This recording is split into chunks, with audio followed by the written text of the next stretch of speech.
Hello tech family, welcome to my channel Techverse, where you get the latest in the world of tech. In this video, we'll be talking about the world's largest solar farm, basically for those wondering where tech fits in agriculture. Before we continue, kindly subscribe to our channel and click on the notification bell to get notified when next I post a new video.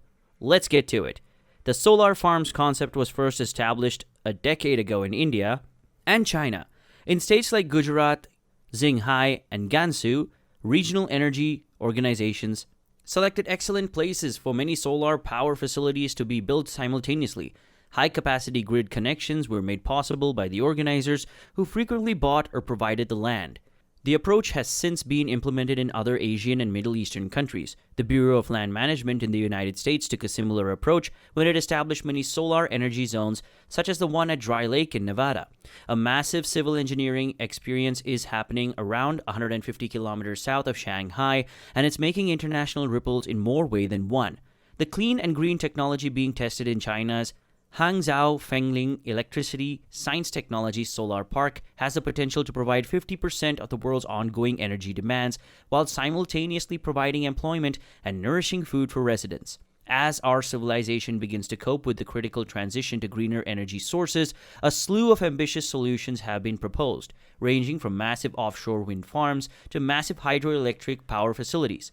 Solar panels are clean, efficient, and improving all the time, but they require a vast footprint, taking up the area near population centers that could be utilized for home or agriculture. However, a few large projects throughout the world have realized that storing large solar arrays on the water, particularly near existing hydropower facilities, is an appropriate solution. By the middle of this decade, experts predict that up to 10 GW of new floating solar farms will be operational. Lower transmission costs are one advantage of locating them on bodies of water already used for hydropower. It's a significant bonus if the infrastructure for transmitting energy to the grid is already in place. But it's even smarter than that. Hydro and solar energy plants are both seasonal. Solar is better during the dry season, whereas hydro is more productive during the wet season. It's a no-brainer that if they work together, they can help each other out during their respective lean periods. Not only would the water cool the solar panels, allowing them to perform more efficiently, but the positioning of the panels may also aid in maintaining the reservoir's critical water levels. How? The panels minimize the amount of water that evaporates naturally, which is a huge thing in drought-prone areas of the world. They might also help to control algae growth and provide a haven for fish and other aquatic life. Wait a minute. At this point, if you haven't subscribed to Techverse, kindly do that now by hitting that red button below. Thanks. What is the location of the world's largest floating solar farm?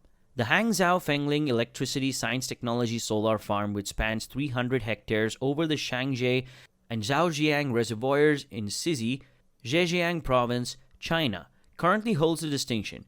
It was built in two phases.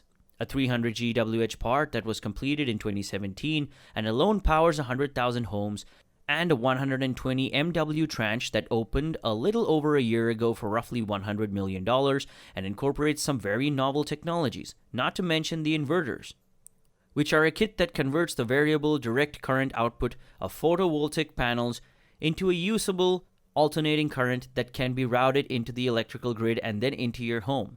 Inverters in this area must be built to withstand rainy and choppy weather. Shenzhen K-Star Science and Technology, a Chinese inverter manufacturer, supplied GSL-2500C MV and GSL-1250 sealed inverters for the massive Hangzhou Fengling facility. The two-phase project currently generates a total of 352 million kWh, which should yield around $45 million in revenue per year. Furthermore, the massive complex, which requires the state-owned Grid Corp of China to construct two new 110 kV booster stations and roughly 9 miles of cables, is beneficial to the local economy and marine environment. The solar panels are spaced evenly throughout the reservoir, allowing light to get through and supporting a healthy subaquatic ecology. Fish may live and prosper as a result, with the added benefit of the panels acting as artificial islands that protect fish from natural predators, such as birds. Locals can also go through precisely laid out channels and reel in fish for the local and national consumer market once they've grown to a suitable size. Economic evaluations of the setup have suggested that the worth of the setup in terms of income to the local fishing community might be as high as $5 million per year. Overall, it's estimated that the plant's eye-watering $260 million costs will be recouped in as little as 7 to 8 years after power revenue is factored in. If the technology can be proven to work dependably, which it has so far, it might be a big game changer in the global energy generation. According to the US government's study, if similar plans were implemented across the country's man-made bodies of water, the country could generate 10% of its national energy demands. That's without taking into account natural waterways or oceans.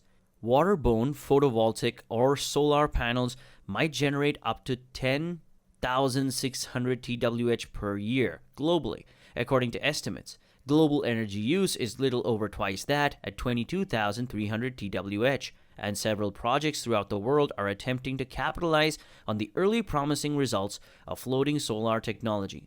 In the Netherlands, a project dubbed Zon op Zee, which translates to Sun in the Sea, has demonstrated that a promising 17 kW array can be expanded up in a modular fashion, while also absorbing unpleasant buffering caused by the region's unexpected and persistent stormy circumstances. A massive 2.1 GW floating solar facility at the Simanjium tidal flats on the Yellow Sea coast is now being assembled by the South Korean government and is set to overshadow the Hangzhou Fengling Reservoir project discussed.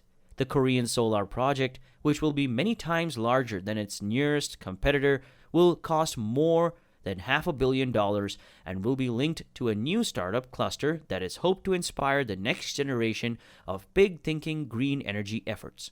It's only to be hoped that, like the Chinese project, this and other innovative endeavors would strike a balance between future energy needs and local people's economic and agricultural needs. And if they succeed, it will send a strong message that floating solar is the way of the future.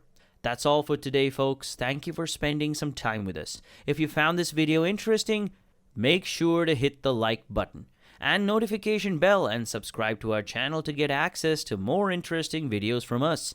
Thanks for watching. Goodbye for now.